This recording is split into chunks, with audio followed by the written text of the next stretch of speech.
মাত্র ২০০ টাকায় উত্তরা দিয়াবাড়ির বউবাজারে কি স্ট্রিট ফুড খাওয়া যায় এটা দেখার জন্যই আমি আর আমার ফ্রেন্ড পিঙ্কি আজকে গিয়েছিলাম। অ্যাকচুয়ালি আমাদের এখানে একটু কাজ ছিল, ভাবলাম যেহেতু এসেছি খাবারগুলো টেস্ট করে যাই। ইন্টারনেটে এই জায়গাটার এত ভিডিওস এত স্ন্যাপ দেখেছি যে ওয়েট করতে পারছিলাম না আসলেই কেমন হয় দেখার জন্য। এই হচ্ছে সেই ২০০ টাকা যেটা নিয়ে আজকে চ্যালেঞ্জটা করছি, মানে আজকে যাই খাবো সবই হবে এই ২০০ টাকার মধ্যে, বেশি কিছুই খাবো না।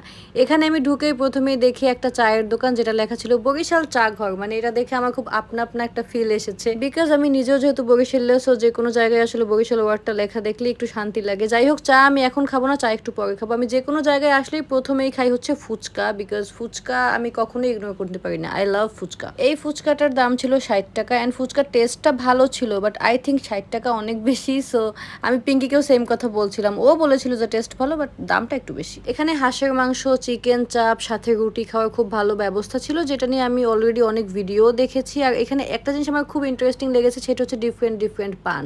মানে এই ইনগ্রিডিয়েন্টসগুলো দেখো এত কালারফুল, এত সুন্দর, মানে দেখলেই না শান্তি লাগে।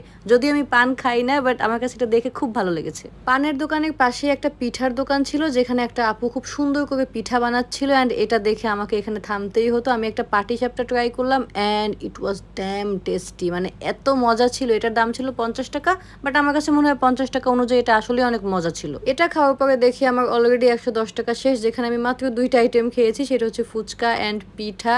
এখন আমার আফসোস হচ্ছিল যে আমি যদি চ্যালেঞ্জটা একটু বেশি টাকা দিয়ে করতাম তাহলে ভালো হতো। যাই হোক, এখানে আমি দেখছিলাম সামুদ্রিক মাছ, যদিও আমি এগুলো একদমই খাই না, বাট তোমাদেরকে দেখানোর জন্যই হচ্ছে স্ন্যাপগুলো নেয়া। অ্যান্ড এখানে আঙ্কেল আমাকে বোঝাচ্ছিল যে এই মাছগুলো এখানেই ফ্রাই করে খাওয়া যায় এইসব আর কি। আমরা দুজনেই একটু ঘুরে দেখছিলাম যে আর কি আছে এখানে। এত খাবার অ্যান্ড ভাজা পোড়ার আইটেম আমার খুবই পছন্দ, বাট পিঠা খাওয়ার পর না আমার আর কোনো কিছু খেতে ইচ্ছা করছিল না। এদিকে পিঙ্কি তাড়া দিচ্ছিল চা খাওয়ার জন্য। ওই যে ঢুকতেই প্রথমেই দেখেছিলাম না বরিশাল চা ঘর, ওখানেই চলে গেলাম। অ্যান্ড এখানে ভাইয়া বলছিল যে ওনার বাসা বরিশাল, সো এই জন্য উনি আমাকে একটু ডিসকাউন্টও দেয়। মানে চায়ের দাম ছিল ৬০ টাকা, বাট উনি আমার থেকে ৫০ টাকা রাখে। যদিও আমার তখন একদমই চায়ের জন্য মুড ছিল না, বাট এখানে আসা পিঙ্কির জন্য, বিকজ পিঙ্কি কোথাও গেলে চা ছাড়া থাকতে পারে না। সো ভাবলাম যেহেতু স্ট্রিট ফুড খাচ্ছি, এক কাপ চা ট্রাই করেই দেখি। চা শেষ করেই আমার সামনে এগিয়ে দেখি একটা দোকান, যেখানে বিভিন্ন লেডিস অ্যাক্সেসরিজ ছিল, লাইক হেয়ার ব্যান্ড, রিং, এই টাইপের জিনিসপত্র। অ্যান্ড এটা অনেক বেশি কালারফুল ছিল, আমার কালারফুল জিনিস খুব বেশি পছন্দ।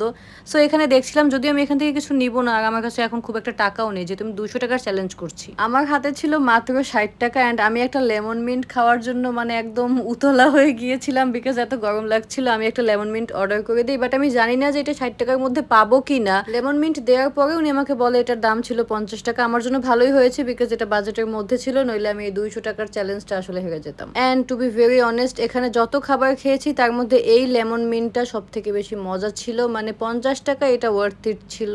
আর আমার এটা নিয়ে কোনো আফসোস নাই যে না এটা প্রাইস অনেক বেশি, খাবারটা এত মজা ছিল না, এমন না, এটা পারফেক্ট ছিল। এদিকে ৭টা বেজে গিয়েছে, আমার খাবারও শেষ, টাকাও শেষ, আমাকে এখন বাসায় ফিরতে হবে। সো আজকে সব থেকে ইন্টারেস্টিং ব্যাপার যেটা ছিল সেটা হচ্ছে, নর্মালি তোমরা অলওয়েজ যারা আমার ভিডিও দেখো তোমরা জানো যে আমার পেজ থেকে এই টাইপের ভিডিও অনেক কমই যায়। এরকম ডিফারেন্ট কিছু করতে কিন্তু আসলে অনেক ভালো লাগে। অ্যান্ড তোমরাও জানিও যে ভিডিওটা দেখে তোমাদের কেমন লেগেছে। টাটা।